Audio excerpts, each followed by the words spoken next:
Assalamualaikum warahmatullahi wabarakatuh. Bertemu lagi dengan Bapak. Pada pembahasan kali ini kita akan membahas masalah sifat-sifat operasi bilangan bulat pada pelajaran matematika kelas 6 semester 1. Sifat-sifat bilangan operasi hitung bulat itu terbagi menjadi 3. Yang pertama sifat komutatif, yang kedua sifat asosiatif, yang ketiga sifat distributif. Untuk pertemuan kali ini kita membahas khusus sifat komutatif, yaitu tentang penjumlahan dan perkalian.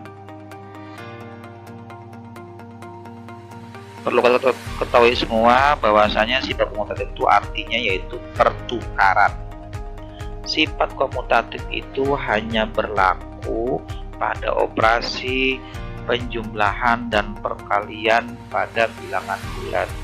Jadinya untuk pengurangan dan pembagian tidak bisa dilakukan, hanya bisa dilakukan oleh penjumlahan dan perkalian. Sekarang kita masuk saat materi hanya, yaitu sifat komutatif pada penjumlahan. Yang pertama kita ilustrasikan 6, angka 6 ditambah 2. Maka sifat komutatifnya adalah 2 ditambah 6. Hasilnya sama, yaitu 8 dengan 8.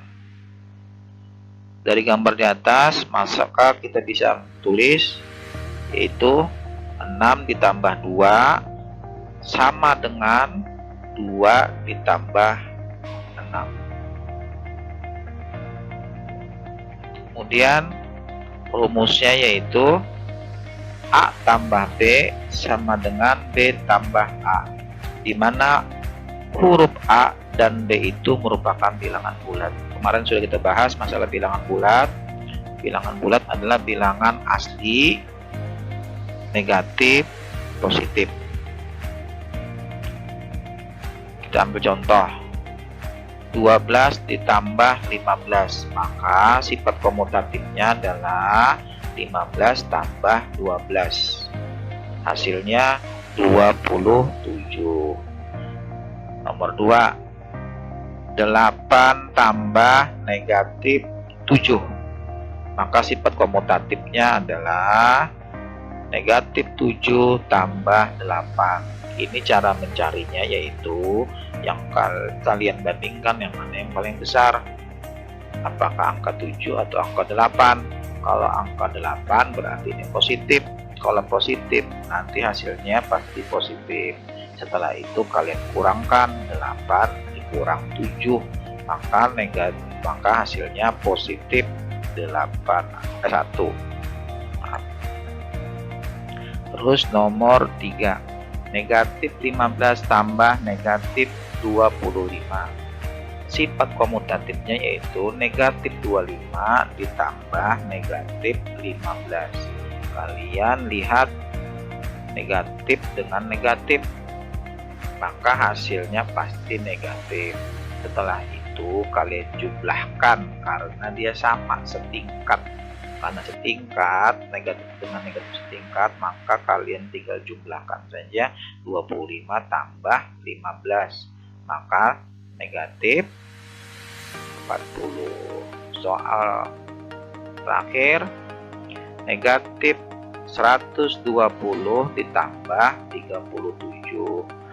Terus sifat komutatifnya adalah 37 ditambah negatif 120.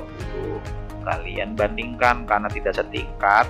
Nah, di sini positif, di sini negatif. Karena tidak setingkat, maka kalian bandingkan. Terus kalian bedakan yang mana yang angka besar. Bila karena kita lihat 120 lebih besar daripada 37, maka hasilnya pasti negatif. Setelah itu kalian kurangkan. maka hasilnya negatif 83. Sekarang masuk di bagian B, sifat komutatif pada perkalian. Kita ilustrasikan 2 ditambah 2 ditambah 2. Maka sifat komutatifnya sifat komutatif pada perkalian yaitu 4 dikali 2. Jangan terbalik. Yang benar 4 deretannya 4 kali 2-nya angka kembar. Terus sifat komutatifnya ya adalah 4 ditambah 4. Sifat komutatifnya adalah 2 dikali 4. Hasilnya sama, yaitu 8. Dari gambar di ilustrasi di atas, maka kita dapat tulis yaitu 4 dikali 2 sama dengan 2 dikali 8. Ini sifat komutatifnya.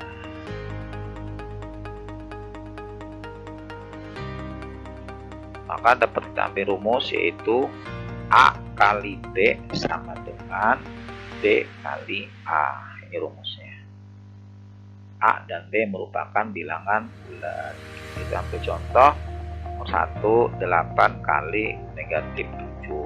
Komutatifnya adalah sifat komutatifnya adalah negatif 7 kali 8. Kalian kemarin sudah belajar tentang perkalian. Negatif kali positif hasilnya pasti negatif. Setelah itu kalian kali 7 kali 8. Berapa hasilnya? 56. Karena itu hasilnya negatif, maka negatif 56. Yang kedua 12 kali 15. Sifat komutatifnya 15 kali 12, hasilnya 180. Nomor 3 negatif 15 kali negatif 25. Sifat komutatifnya ini kemudian kalian kalikan negatif kali negatif, hasilnya pasti positif. Setelah itu kalian kalikan 25 kali 15, maka tadi positifnya itu tetap dipakai, hasilnya 375. Dan yang terakhir negatif 120 dikali 37. Sifat komutatifnya adalah 37 dikali negatif 120. Baru kalian bandingkan, baru kalian kali positif kali negatif, hasilnya pasti negatif. Setelah itu kalian kalikan 120 kali 37, hasilnya negatif 4440. Demikian penjelasan dari Bapak. Sebelum Bapak tutup, Bapak pesan kalian rangkum materi ini, kalian catat agar nanti setelah pembahasan ini kalian bisa menjawab soal-soal yang Bapak berikan. Ya, kurang lebihnya mohon maaf. Tetap terus belajar, tetap terus semangat walaupun kita berada di masa pandemi saat ini. Kurang lebihnya mohon maaf. Assalamualaikum warahmatullahi wabarakatuh.